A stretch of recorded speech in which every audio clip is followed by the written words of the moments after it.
Arrête, ne fais pas défiler l'écran. Ce que tu vas entendre dans les 3 prochaines minutes n'est pas un message. C'est la lecture d'un décret céleste qui porte ton nom. Ton avenir, cet avenir qui stagne, est sur le point d'être déverrouillé. Le poids le plus lourd n'est pas l'attente, c'est le sourire que tu dois porter chaque matin, ce masque de « tout va bien », alors qu'à l'intérieur, l'écho de la promesse que Dieu t'a faite semble s'éteindre un peu plus chaque jour. La fatigue de croire est devenue un fardeau physique sur tes épaules, un silence que personne autour de toi ne peut comprendre, parce que le combat se déroule dans un lieu invisible. Tu essaies de planifier ton lendemain avec une carte qui appartient à ton hier. Tu prends des décisions en toute bonne foi. Tu suis les instructions que tu as reçues dans ton cœur, et pourtant, chaque pas semble être un combat. Le sol se dérobe sous tes pieds au moment où tu penses enfin avancer. Les portes se ferment à la dernière minute. Les opportunités se transforment en poussière juste avant que tu ne puisses les saisir. Et tu te demandes pourquoi l'obéissance semble te conduire à un mur. Et tu vois les autres. Tu vois des portes s'ouvrir pour eux, des récoltes arriver dans des champs qui n'ont jamais connu ta sécheresse. Et dans le silence de tes nuits, la question monte et brûle. Mon tour viendra-t-il un jour, ou suis-je destiné à n'être que le témoin du bonheur des autres? Cette question n'est pas un manque de foi. C'est la blessure d'un élu qui attend dans le couloir pendant que d'autres entrent dans la salle du trône. Ce que je te promets dans cette vidéo, ce n'est pas de l'encouragement, c'est de la clarté. Je vais te montrer le mécanisme spirituel qui est activé pour saboter ta transition, pour te maintenir dans la salle d'attente alors que ton nom a déjà été appelé. Tu vas comprendre pourquoi la stagnation frappe toujours juste avant la promotion. Ensuite, je vais te donner un instrument, une clé, un sceau spirituel que tu pourras utiliser aujourd'hui même pour fermer cet intervalle entre la promesse et sa manifestation. Ce n'est pas une prière pour demain, c'est une action pour maintenant, une autorité que tu dois prendre pour forcer la porte de ta prochaine saison. Et à la fin, il y aura une déclaration, un décret, une parole qui scellera ce temps d'attente et inaugurera ton Moed Ba, ton rendez-vous divin. Si tu sens le poids de cela, s'il te plaît, reste jusqu'à la fin. Ne brise pas la ligne avant. As-tu déjà senti que cette attente, que ce blocage avant que ton avenir ne change enfin pour le mieux, n'est pas seulement humain, mais bien spirituel? Et si cette stagnation était un signe qu'il existe une bataille contre le but que Dieu a placé sur ta vie? Pendant que beaucoup tentent d'expliquer cela comme de la malchance ou un mauvais timing, peu réalisent que ce sabotage subtil ne vise pas seulement ce que tu as, mais ce que Dieu est en train de construire sur toi. Mais, et si la véritable raison de ce blocage se trouvait justement dans ce que tu n'as pas encore pu voir sur ta propre vie? Maintenant, pense avec moi. Et si tout ce que tu as traversé jusqu'ici, cette porte massive qui refuse de s'ouvrir, ce calendrier bloqué sur le même mois, ce brouillard qui t'empêche de voir le pas suivant, était la réponse à cette question que tu portes depuis des années sans pouvoir l'expliquer. Pourquoi mon tour ne vient-il jamais? Ce fut en cherchant des réponses à cela que j'ai trouvé ce livre numérique appelé « Les 7 motifs spirituels pour lesquels les élus affrontent tant de jalousie ». Ce livre n'est pas juste une lecture, c'est une clé de compréhension spirituelle. Un outil fait pour ceux qui désirent voir au-delà des apparences, pour arrêter de croire que l'attente est une punition et comprendre pourquoi une loi spirituelle de sabotage s'active contre ceux qui portent une marque de Dieu. Plusieurs élus ici sur cette chaîne ont déjà senti l'appel du bouclier spirituel, mais n'ont pas encore pris la décision de télécharger le livre numérique. Télécharge-le maintenant. Il est disponible dans le premier commentaire épinglé. Mais attention, ce contenu pourrait ne pas rester disponible pour très longtemps. Il révèle des motifs spirituels que beaucoup préfèrent ignorer, car ils exposent ce qui existe derrière le sabotage de ta transition, la rouille sur la serrure de ta prochaine saison et la raison pour laquelle le brouillard se lève toujours juste avant que tu ne fasses le pas décisif. N'attends pas la prochaine déception pour chercher ce que tu sens déjà que tu dois comprendre. Clique maintenant, télécharge ton exemplaire et découvre pourquoi le sabotage de ta transition n'a pas réussi à arrêter ce que Dieu a commencé en toi. Si tu es l'un des premiers à télécharger, reviens ici et écris « Amen ». Ce sera ton acte de foi. Et aujourd'hui même, Dieu peut te montrer la raison pour laquelle cette décoloration de l'âme s'est installée contre ta vie. Il existe une ombre, une couverture, un lieu secret où les décrets de Dieu sont protégés du bruit du monde et des attaques de l'ennemi. Ce n'est pas un lieu physique, c'est une position d'autorité spirituelle. C'est un refuge sous ses ailes, où la stagnation ne peut pas entrer et où le sabotage perd son pouvoir. Cette vidéo est ton invitation à entrer dans ce lieu. Si tu sens que cette parole est pour toi, que ce décret porte ton nom, je veux que tu le déclares maintenant. Pas pour moi, mais pour que les cieux entendent ton accord. Écris simplement dans les commentaires « Mon tour est arrivé ». Ce simple geste est un acte prophétique. C'est ta main qui se lève dans la salle d'attente, signalant que tu es prêt à entrer. Fais-le maintenant, et précisément à ce sujet, au sujet de cette porte massive, de ce calendrier collé, de ce brouillard épais. Il y a un saut de 3 minutes qui s'insère exactement dans ce moment critique, chaque matin entre 9h et 10h, et que je te montrerai plus tard. Garde ça dans un coin de ta tête. Et au-delà de notre guide numérique, élu, tu as ici une autre manière de renforcer ce message qui est arrivé chez toi aujourd'hui, et de le faire parvenir à de plus en plus d'élus comme toi. Nous ne recevons pas un centime pour chaque parole que je te livre chaque jour sur cette chaîne. Pour te permettre de rendre une part de ce que tu reçois ici, nous maintenons aussi un lien de don volontaire ouvert, juste en dessous du livre numérique, dans le premier commentaire épinglé. N'importe quel montant qui tient dans ta main aujourd'hui, n'importe quelle somme que ton cœur te désigne, c'est ce qui maintient notre chaîne debout. C'est ce qui permet au prochain message d'atteindre une autre personne qui en a besoin, exactement comme tu en as eu besoin. Je t'attends là-bas, élu, et si tu dois partir avant la fin de cette vidéo, ce bouclier t'attend déjà dans le premier commentaire épinglé, juste ici en dessous. Mais je te demande de rester jusqu'à la fin, car sans le contexte qui vient maintenant, le saut ne fonctionne pas avec la même force sur cette attente qui pèse sur tes épaules. Je ne t'ai pas encore dit la chose la plus importante. Il y a un nom pour cette force qui maintient ton avenir en otage. Un nom qui, une fois prononcé, perd son pouvoir sur toi. Et ce nom est la clé de tout ce que tu vas recevoir dans les prochains instants. Maintenant, ferme les yeux un instant. Si tu ne peux pas, détourne au moins ton regard de l'écran. Fais-moi confiance. L'esprit reconnaît ce que les yeux ignorent. Je vais te décrire 5 choses, 5 signes. Ce ne sont pas des généralités, mais des détails précis de ta saison actuelle. Écoute attentivement. Si je décris correctement au moins 3 de ces 5 situations, alors tu sauras, sans l'ombre d'un doute, que tu n'as pas trouvé cette vidéo par hasard. Tu sauras que c'est bien ton nom qui est sur le décret. Le premier signe, les jours se répètent, mais pas de manière paisible. Chaque matin, tu te réveilles avec une urgence dans l'esprit, une conviction que, aujourd'hui, ça doit changer. Mais vers 10h, cette vague d'espoir se brise contre le mur de la même routine, des mêmes conversations, des mêmes portes closes. C'est plus que de la monotonie. C'est un sentiment d'être piégé dans une seule et même page d'un calendrier, dont les feuilles sont collées, et une force invisible t'empêche de tourner à la page suivante, celle de ta nouvelle saison. Le deuxième signe est physique.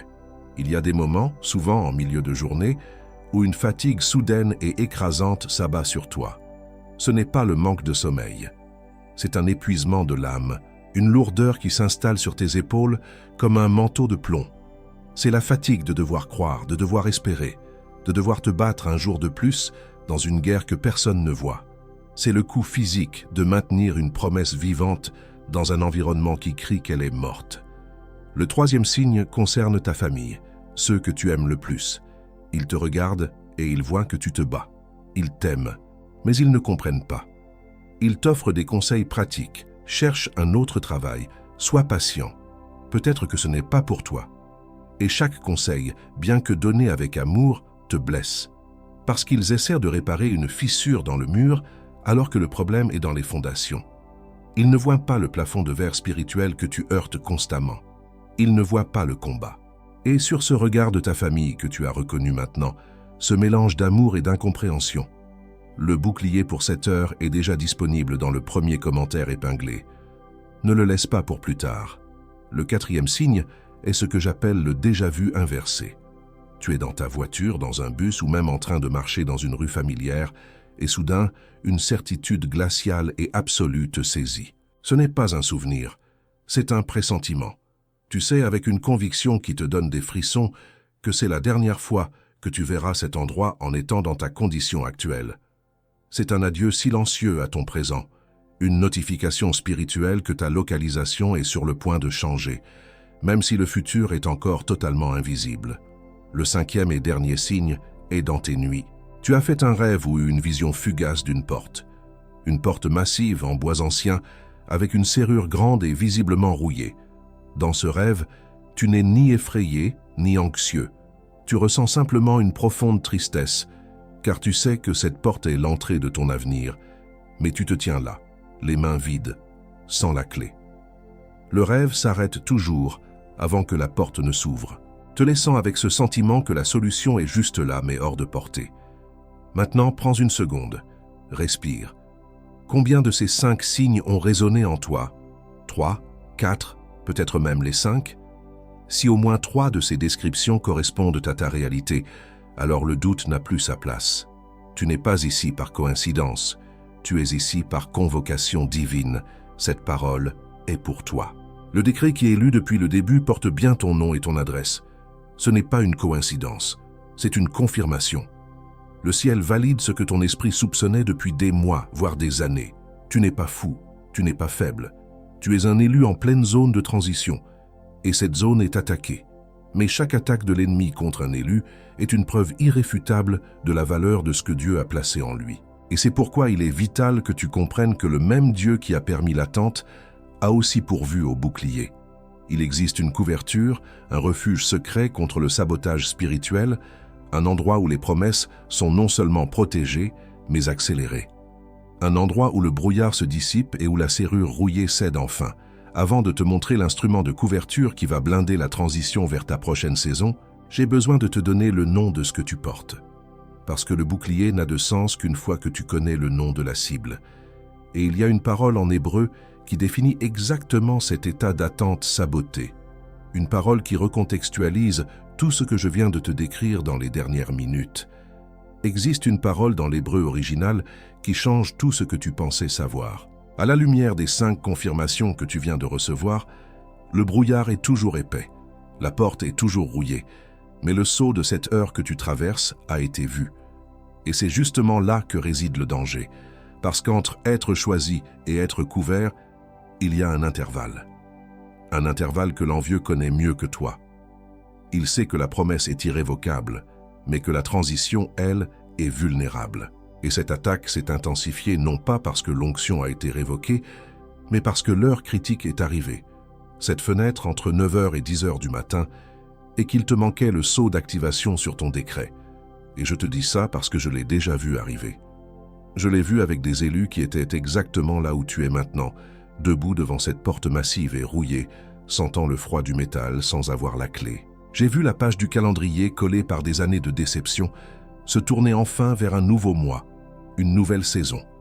J'ai vu le brouillard épais qui obscurcissait le chemin se lever en un instant, révélant une voie claire. J'ai vu la fatigue de croire se transformer en la force de posséder. Et ce n'était pas parce qu'ils avaient soudainement plus de foi. C'était parce que l'envieux avait été démasqué, là où il opérait en secret, dans le couloir de la transition. Quand j'utilise ce mot « envieux », je ne parle pas d'une métaphore.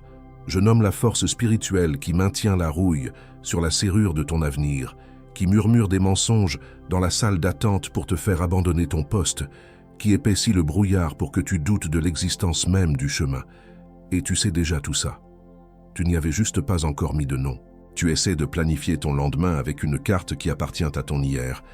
Et tu te demandes pourquoi chaque pas est un combat, pourquoi le sol semble se dérober sous tes pieds alors que tu ne fais qu'obéir. Tu vois des portes s'ouvrir pour les autres, des récoltes arriver pour des champs qui n'ont pas connu ta sécheresse, et dans le silence de tes nuits, tu demandes à Dieu « Mon tour viendra-t-il un jour? Ou suis-je destiné à n'être que le témoin du bonheur des autres ?» Le plus lourd n'est pas l'attente. C'est le sourire que tu dois porter chaque matin, ce masque de « tout va bien », alors qu'à l'intérieur, l'écho de la promesse semble s'éteindre un peu plus chaque jour, et la fatigue de croire devient un poids sur tes épaules.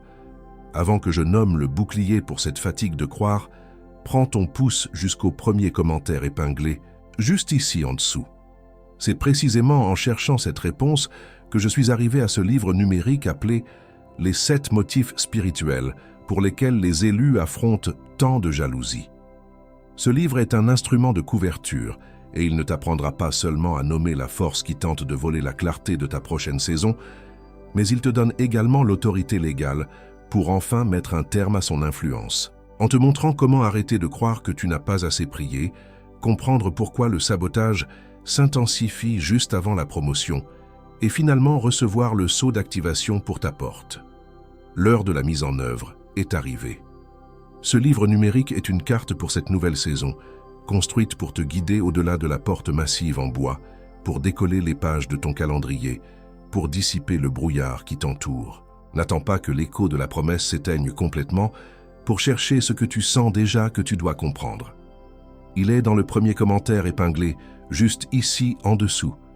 Clique sur le lien maintenant, obtiens ton exemplaire et découvre pourquoi le sabotage de ta transition n'a aucune autorité légale pour arrêter ce que Dieu a décrété sur toi. Et si tu es parmi les premiers à télécharger, reviens ici et écris dans les commentaires « Amen ». Ce sera ton acte de foi déclaré, un sceau sur ta décision de ne plus attendre. Et ce n'est qu'en agissant maintenant que tu comprendras la véritable raison de cette stagnation. Ce livre est une architecture spirituelle, et son fondement est la plus grande forteresse jamais construite. Il est écrit « Celui qui demeure sous l'abri du Très-Haut repose à l'ombre du Tout-Puissant ». Ce n'est pas de la poésie, c'est un emplacement, une position, une adresse dans le royaume de l'Esprit. Chaque chapitre de ce livre te montre comment habiter cet abri, comment faire de cette ombre ta résidence permanente. Un élu qui porte une promesse comme la tienne, sans apprendre cette architecture, reste vulnérable dans la salle d'attente. Le livre numérique qui se trouve dans le premier commentaire épinglé a été construit sur cette architecture, révélant comment Joseph a survécu non pas à la prison, mais au sabotage de sa transition vers le trône. Et pourtant, une partie de toi hésite. Moins qu'un café que tu prends le matin en regardant par la fenêtre, en te demandant si la vue changera un jour.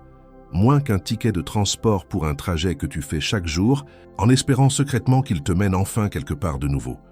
Moins qu'un simple repas que tu manges seul le soir, en te demandant quand viendra le temps du festin et de la table dressée. C'était des choix que tu as faits sans réfléchir.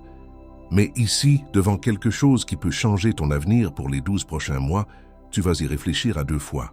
Non pas parce que cela vaut moins, mais parce que c'est une décision qui a du poids. Une décision qui déplace les choses dans le monde spirituel. Cette hésitation a un nom. C'est le mensonge du « ce n'est pas encore l'heure » murmuré par le gardien de la salle d'attente, déguisé en prudence financière. Ne la laisse pas décider à ta place. Et il y a une garantie de 7 jours.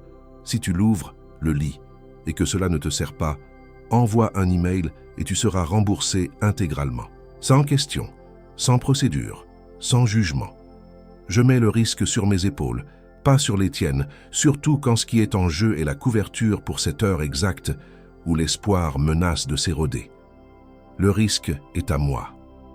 La décision est à toi. Mais ne laisse pas passer les prochaines 24 heures où ce sentiment d'être piégé sur la même page du calendrier reviendra. Plusieurs élus ici sur la chaîne ont déjà ressenti cet appel. Marc, 62 ans, directeur commercial, sentait que sa dernière promotion avant la retraite était bloquée depuis 2 ans. Il m'a écrit un jeudi soir, épuisé, disant qu'il sentait une porte massive en face de lui, mais qu'elle était fermée à double tour. Il a lu le livre entre jeudi et vendredi, et le lundi matin suivant, il a eu ce déjà-vu inversé en arrivant au bureau. 1 semaine plus tard, son supérieur l'appelait pour lui annoncer une restructuration qui créait exactement le poste qu'il attendait. Jeanne, 54 ans, mère au foyer, souffrait de voir les autres être bénis, alors qu'elle priait pour ses enfants sans voir de résultat.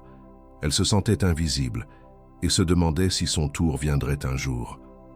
Après avoir lu le chapitre sur le Moued, le rendez-vous divin, elle a compris que son attente n'était pas une punition, mais une préparation. Elle a cessé de se sentir coupable de son impatience et a commencé à déclarer son Moued. Et 2 semaines plus tard, son fils, éloigné de la foi depuis 10 ans, l'a appelé pour lui demander de prier pour lui. Et puis, il y a eu Pierre, 29 ans, qui ressentait cette fatigue de l'âme si profondément qu'il pensait abandonner. Il avait rêvé de cette porte à la serrure rouillée et se réveillait toujours avec un sentiment de tristesse et d'impuissance. La nuit, après avoir lu le livre, il a refait le même rêve. Mais cette fois, il avait une clé en bronze dans sa main. Il ne l'a pas utilisée.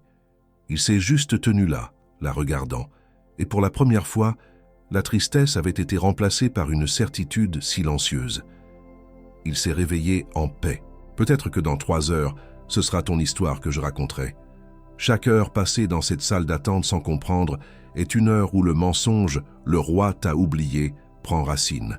Chaque jour qui passe sans nommer ton Moed est un jour de plus où le brouillard s'épaissit devant toi.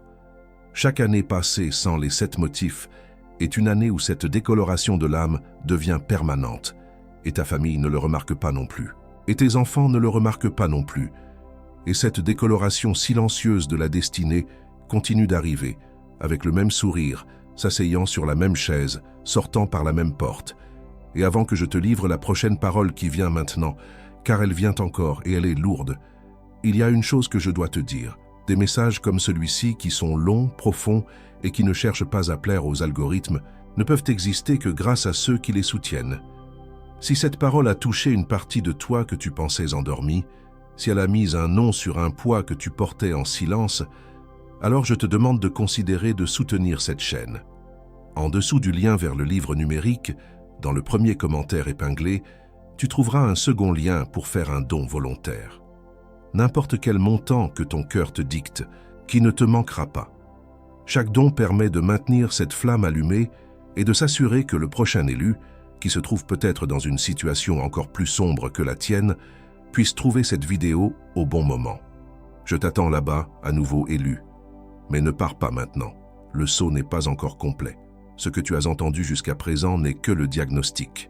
La clé, c'est le nom de ce qui arrive. C'est le nom exact de ce qui t'arrive en ce moment. Un mot qui vient de l'hébreu ancien et qui a traversé 3000 ans pour te trouver dans cette salle d'attente, juste avant que la porte ne s'ouvre. Ce n'est pas juste un mot, c'est une clé. Reste, le mot est Moed. Écoute bien, M-O-E-D. En hébreu biblique, ce mot ne signifie pas seulement « temps ». Les mots pour « temps » sont nombreux. Moed est spécifique. Il signifie le rendez-vous divin fixé, la saison désignée, l'heure assignée par le ciel.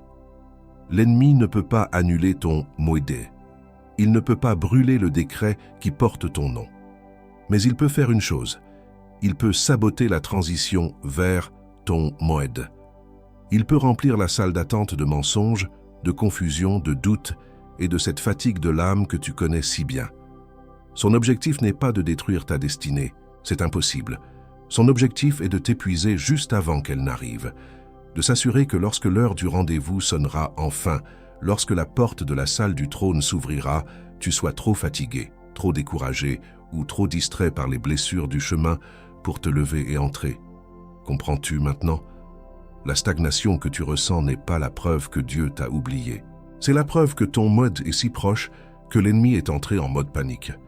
La lourdeur de l'attaque est proportionnelle à la gloire du rendez-vous. Et cette vidéo est la cloche qui sonne. C'est le ciel qui annonce. Ton mode est arrivé. C'est l'heure du rendez-vous. Cette guerre dans le couloir de la transition n'est pas nouvelle. Elle a été documentée avec une précision chirurgicale il y a près de 4000 ans. Et le personnage principal de ce document est l'incarnation parfaite de ce que tu traverses. José d'Égypte. José a été l'homme le plus envié et le plus élevé de l'Ancien Testament. Et ceci n'est pas le titre d'un livre d'histoire, c'est un enregistrement biblique signé par Dieu lui-même, un miroir pour les élus de toutes les générations, qu'il a reçu le décret de son avenir, le rêve de sa royauté, alors qu'il n'était qu'un enfant. Et la première chose que ce décret a produite, ce n'est pas l'accomplissement, mais une jalousie silencieuse et mortelle. Il a été trahi et vendu comme une marchandise par ceux-là même, qui auraient dû le protéger, ses propres frères. Jeté dans une citerne, le premier acte du sabotage de sa transition était enclenché.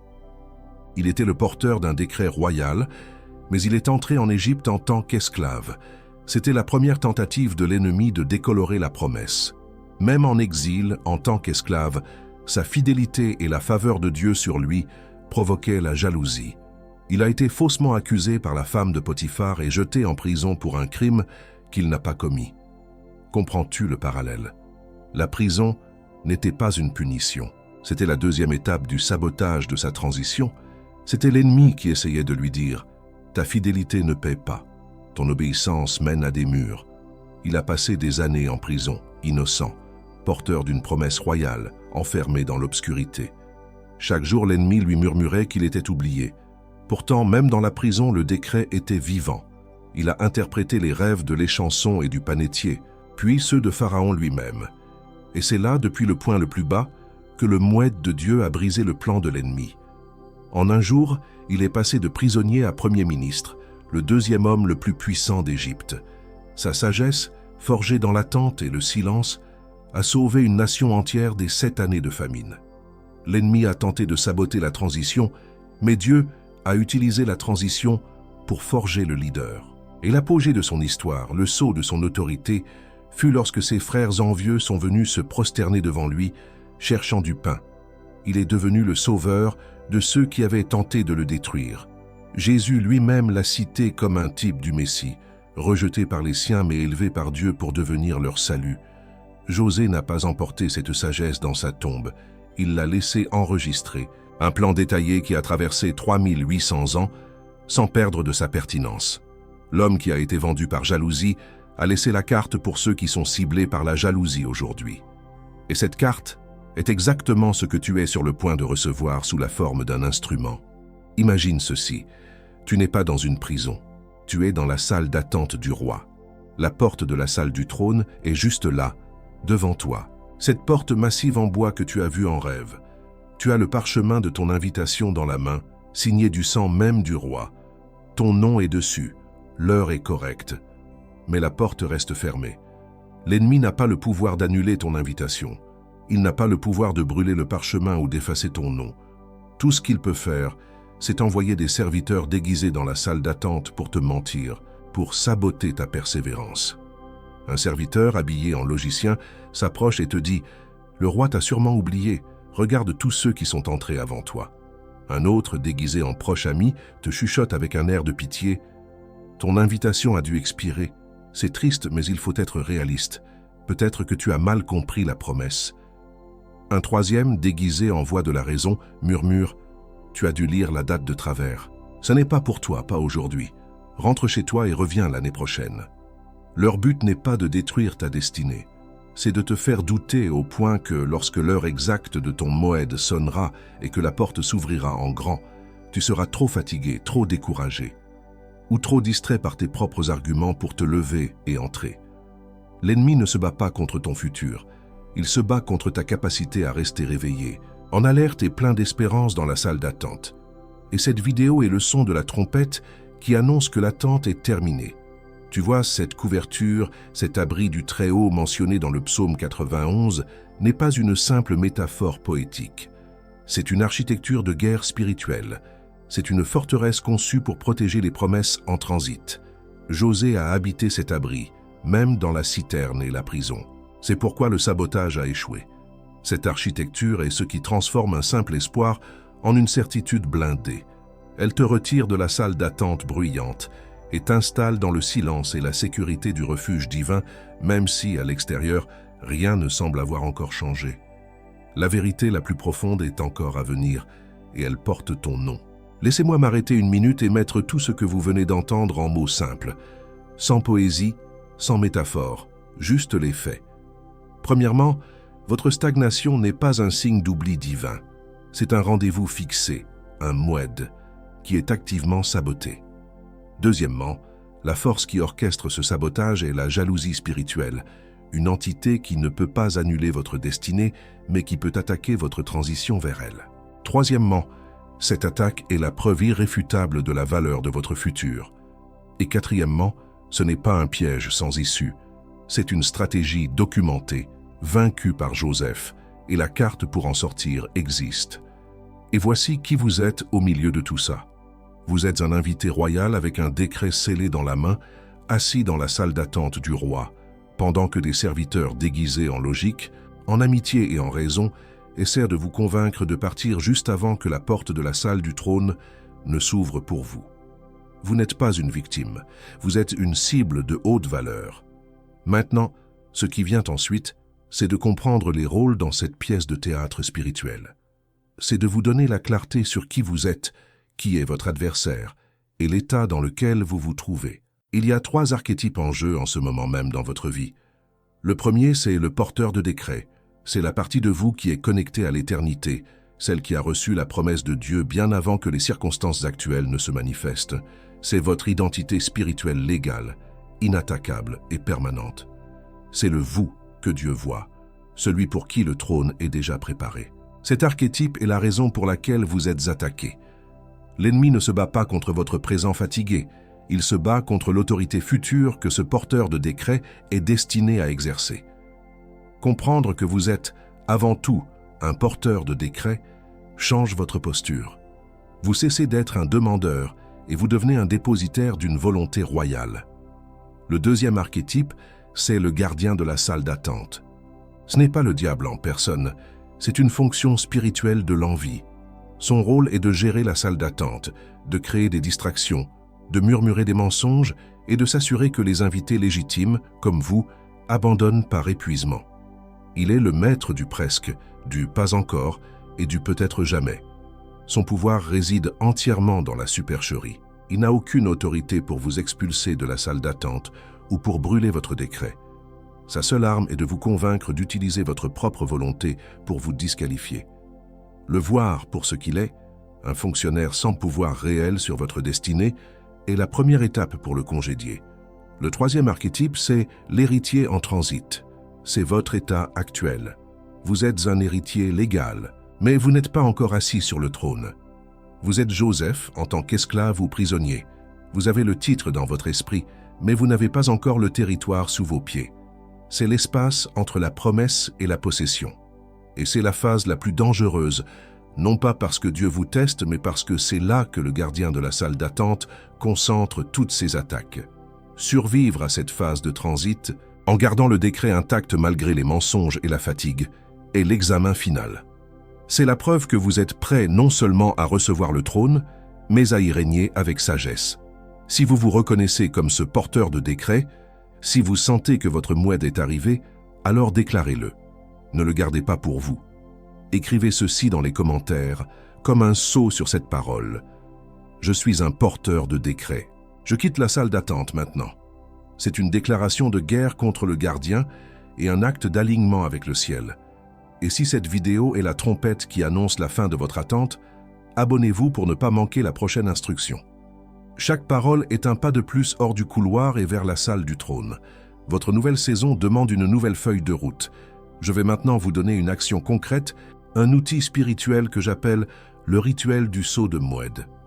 Vous allez l'exécuter chaque matin dans cette fenêtre critique entre 9h et 10h, où l'espoir se heurte au mur de la routine. Il ne prend que 3 minutes. Premièrement, trouvez un endroit seul. Dites à voix haute « Gardien de la salle d'attente, je te vois.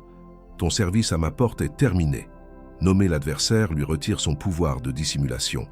Deuxièmement, décrétez votre rendez-vous. Déclarez avec l'autorité du porteur de décret que vous êtes. Mon Moed est arrivé. L'heure de mon rendez-vous divin est maintenant. Le ciel a sonné la cloche et je réponds présent. Vous ne demandez pas, vous affirmez un fait spirituel déjà établi. Troisièmement, scellez la porte physiquement. Posez votre main droite sur la poignée de la porte la plus proche de vous et dites « Par ce geste, je scelle la fin de l'attente et j'active l'ouverture de ma prochaine saison. » Faites cela pendant 3 jours et observez. Vous ne sentirez peut-être pas un tremblement de terre, mais vous remarquerez une paix subtile remplacer l'anxiété, une certitude silencieuse prendre la place de la fatigue de croire. C'est le signe que le sceau a été apposé. Et le rituel du sceau de Moed que vous venez de recevoir, il est un portail, pas la maison entière. Mais il y a une différence entre ouvrir une porte et habiter toute la maison. Le rituel que je vous ai donné couvre ce moment critique chaque matin. Ce qui est dans le premier commentaire fixé couvre les 7 motifs pour lesquels le sabotage de votre transition vous a ciblé, non pas par accident, mais parce que quelque chose en vous a activé votre Moedi sur votre vie. Il montre les 3 schémas que l'ennemi utilise pour vous maintenir dans le brouillard, juste avant le pas décisif, et il vous donne le rituel de couverture complet que vous exécutez avant chaque décision importante pour les 12 prochains mois. Vous venez d'être déclaré porteur de décret. Mais un porteur de décret sans son sceau d'autorité est un invité royal piégé dans la salle d'attente, incapable de prouver aux gardes que son heure est venue. Le sceau que vous avez reçu maintenant est réel. Ce qui est dans le premier commentaire fixé, c'est ce qui transforme ce sceau en armure. Et pendant que vous écoutez ceci, quelqu'un comme vous a déjà ouvert le lien et en est au 3e motif. Je ne vous presse pas. Je vous dis que le lien continue d'être là exactement où vous vous attendiez à le trouver, attendant la même décision que vous prenez en ce moment. Mais avant que vous ne décidiez, je dois vous montrer ce que l'envieux essaiera de faire contre cet outil dans les prochaines 72 heures. Au moment où vous commencerez à opérer dans ce que vous venez de recevoir, et cela se produira dans les prochaines 72 heures, 3 choses spécifiques seront lancées contre vous. Ce ne sont pas des attaques aléatoires. Ce sont des contre-mesures chirurgicales de la part du gardien de la salle d'attente, conçues pour neutraliser le sceau de Moed avant qu'il ne prenne racine dans votre esprit et ne change votre réalité. La première tactique est la bombe de doute. Ce n'est qu'une coïncidence. Dès que la première petite percée se produira, un appel inattendu, une idée soudaine, une paix inexplicable, une voix vous chuchotera que cela serait arrivé de toute façon. Que cette vidéo n'était qu'un catalyseur psychologique pour quelque chose qui était déjà en route. Ce mensonge est conçu pour voler la gloire de votre autorité nouvellement acquise et la rendre à la chance. Votre arme contre cela est une déclaration et un acte. Dès que le doute arrive, vous direz à voix haute « Je reconnais cette percée comme le premier fruit de mon moïd ». Ensuite, prenez une pièce de monnaie et placez-la dans un bocal ou un tiroir séparé.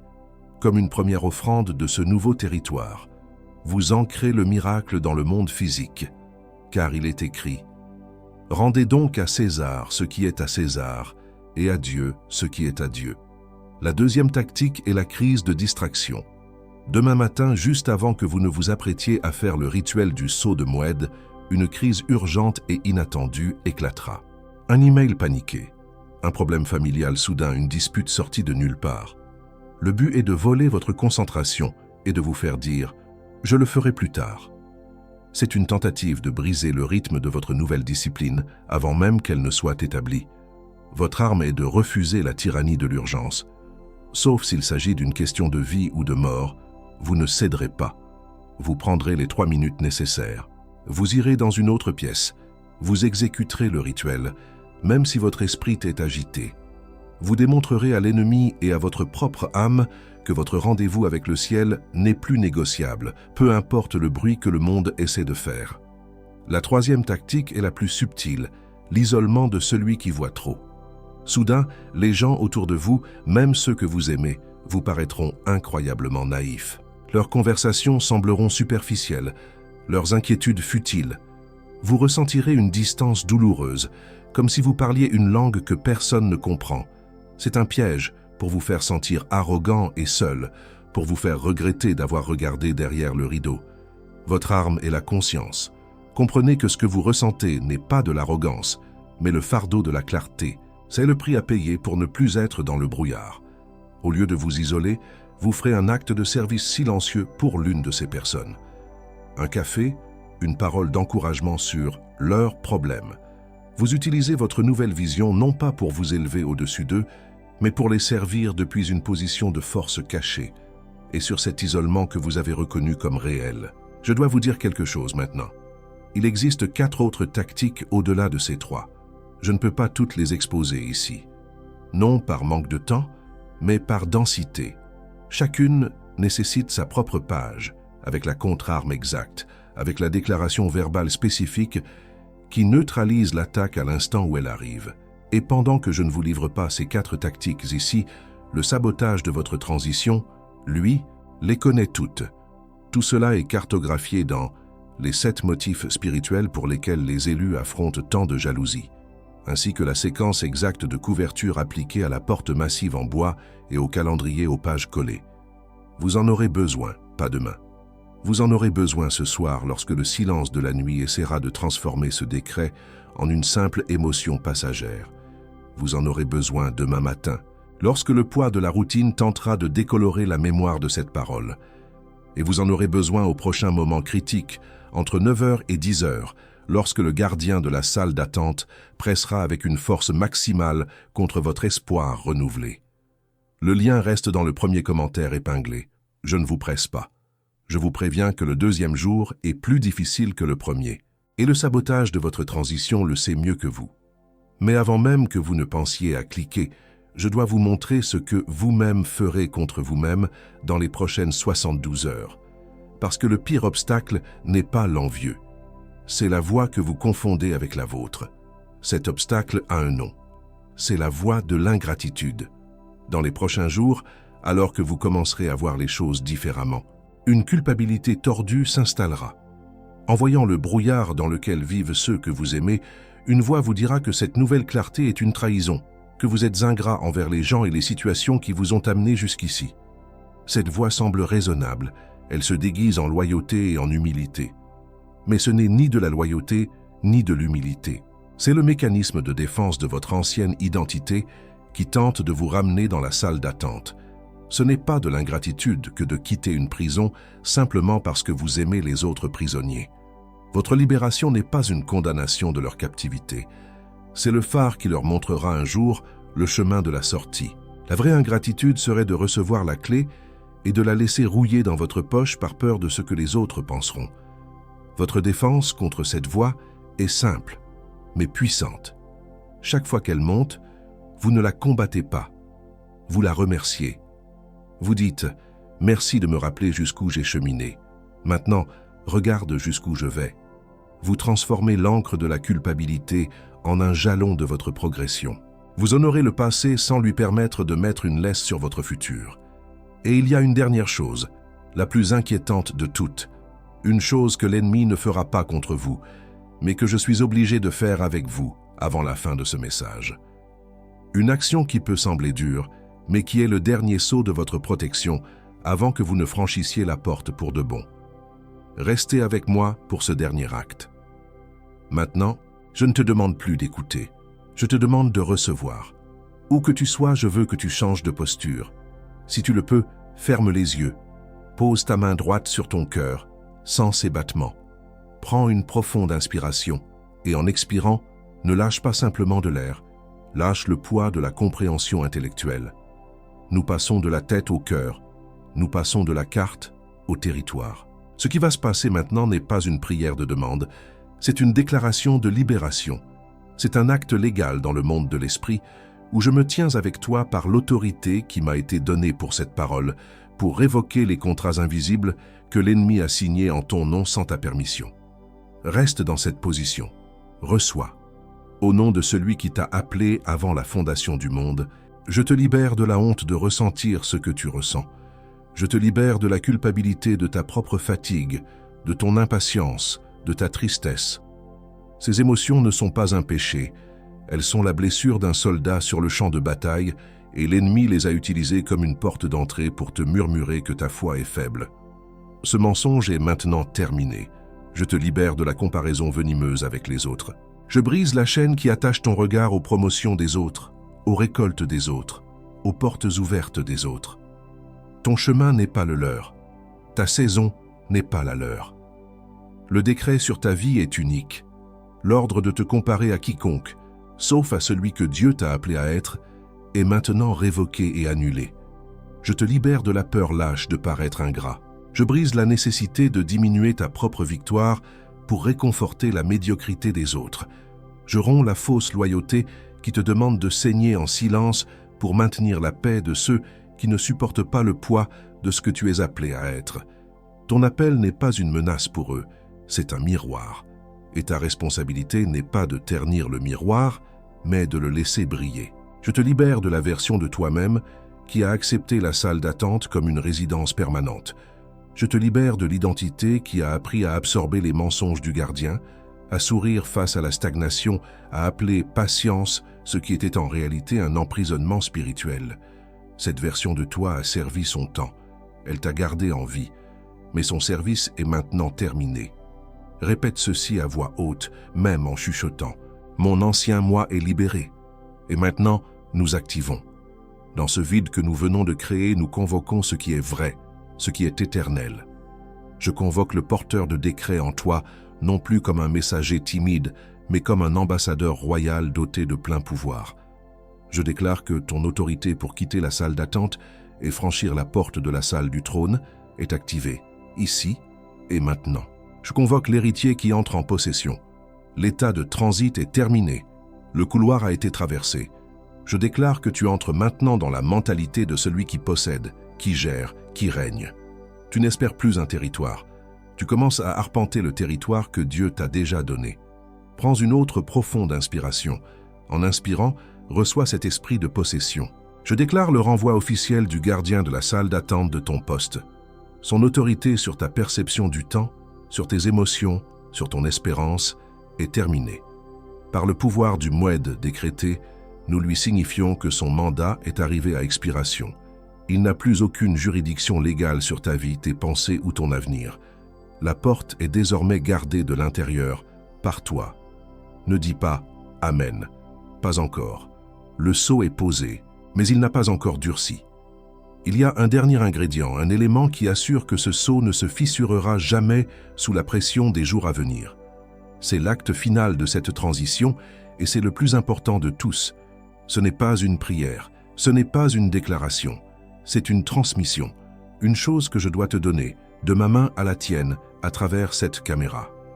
C'est le secret de Joseph, non pas pour survivre à la prison, mais pour régner depuis la prison, bien avant que Pharaon ne le sache. Reste avec moi. Je couvre maintenant ta table. Je place un sceau sur tes repas en famille, sur tes rencontres. Chaque conversation qui tente de diminuer ta destinée est maintenant réduite au silence. Toute parole de doute ou de jalousie déguisée en conseil, prononcée à ta table, perd son pouvoir avant même d'atteindre ton cœur. Ta communion est maintenant protégée. Je couvre tes enfants, ton conjoint, ta maison. Chaque attaque invisible dirigée contre l'harmonie de ton foyer est maintenant interceptée et annulée. Je place une garde sur le seuil de ta porte, une barrière que le trouble, la division et l'esprit de dispute ne peuvent franchir. Ta maison n'est plus un champ de bataille, elle redevient un sanctuaire. Je couvre ton travail, tes projets, tes mains. Chaque opportunité qui t'est destinée et qui a été bloquée, retardée ou volée est maintenant libérée et accélérée vers toi. Toute tentative de sabotage contre tes efforts, toute jalousie dans ton environnement professionnel est maintenant exposée et neutralisée. Ce que tes mains toucheront prospérera, non pas par chance mais par décret. Je te vois. Je t'ai toujours vu. Je t'ai vu ce matin-là, entre 9h et 10h, le café à la main, regardant par la fenêtre la même rue, sentant ce poids de encore une journée s'installer sur tes épaules. Tu pensais que c'était de la résignation. C'était le silence juste avant le son de la trompette. Ce n'était pas un mur, c'était le bord du territoire promis. Je t'ai vu à cette réunion de famille où tu as partagé une petite victoire et où un silence froid a rempli la pièce. Tu as passé le reste du repas à te faire tout petit, à poser des questions aux autres pour détourner l'attention, sentant le poids de leur malaise face à ta lumière. Tu pensais être isolé. Tu étais en train d'être distingué. Je t'ai vu dans ces nuits où tu as demandé « Pourquoi les autres et pas moi ?» Tu as comparé ton champ aride à leurs récoltes abondantes et tu as cru que j'avais des favoris. Ce que tu n'as pas vu, c'est que je ne te préparais pas une simple récolte. Je creusais en toi les fondations d'un silo capable de nourrir des nations. La profondeur du labour détermine la grandeur de la moisson. Je t'ai vu dans ce rêve de la porte en bois à la serrure rouillée. Tu t'es réveillé avec de la tristesse, croyant que c'était le symbole de ton impuissance. Non, c'était le diagnostic final. C'était moi te montrant la cible exacte, afin que tu ne perdes pas de temps à frapper sur les murs, mais que tu demandes la bonne clé. Cette clé t'a été donnée aujourd'hui, et je t'ai vu dans ta voiture ce jour-là, quand ce déjà-vu inversé t'a glacé le sang. Cette certitude absolue que c'était la dernière fois que tu passerais par là dans cette condition. Tu as eu peur pensant que c'était peut-être un présage de mort. Ce n'était pas la fin de ta vie, c'était la fin de ta saison d'attente. C'était mon préavis officiel, livré directement à ton esprit. Nous brisons maintenant la bombe de doute, ce n'est qu'une coïncidence, avant même qu'elle n'explose dans tes pensées. Nous démantelons la crise de distraction avant qu'elle ne soit lancée contre ton rituel matinal. Nous dissolvons l'isolement de celui qui voit trop avant qu'il ne construise un mur autour de ton cœur et de ta maison. Va dans cette nouvelle autorité, car tu ne demandes plus, tu décrètes. Va dans cette nouvelle vision, car tu ne vois plus les portes, tu vois les clés. Va dans cette nouvelle saison, car l'attente est terminée et le règne commence maintenant. Amen. Et Amen. L'intervalle entre la promesse et la possession est maintenant légalement fermé. Le gardien de la salle d'attente est congédié. Le sceau est posé. Je t'ai vu à cette réunion de famille où ton silence est devenu un bouclier. N'ouvre pas les yeux. Pas encore. Ce qui a été scellé ici et maintenant va être testé ce matin entre 9h et 10h. Quand le mur de la routine tentera de se dresser une dernière fois, l'envieux n'accepte pas sans combat ce qui vient d'être décrété sur toi. Et celui qui a été commissionné sans couverture marche en terrain découvert. L'onction a été confirmée dans le ciel. Maintenant, elle doit survivre au prochain matin.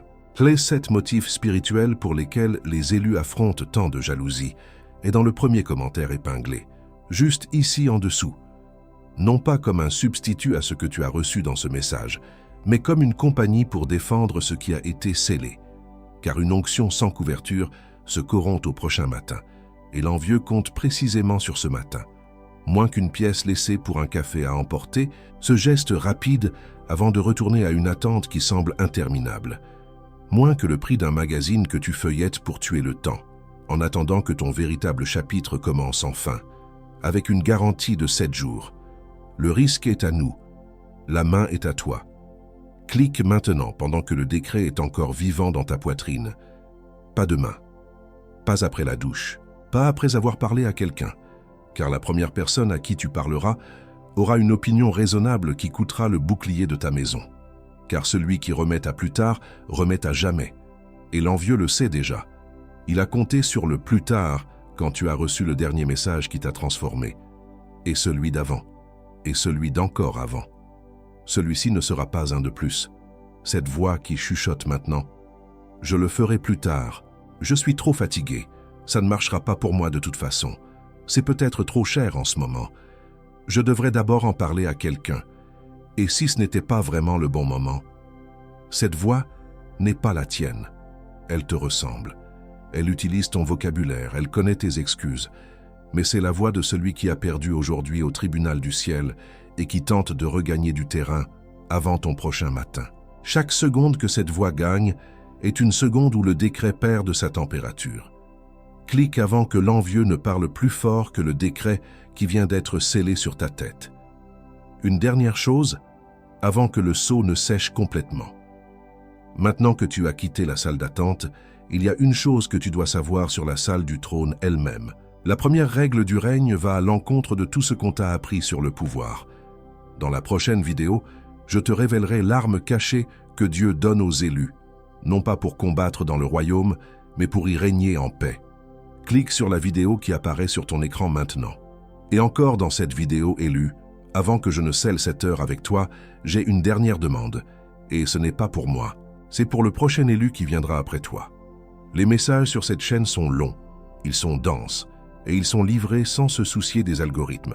La seule raison pour laquelle ce message t'a trouvé aujourd'hui, c'est parce que d'autres élus, avant toi, ont décidé de soutenir cette mission.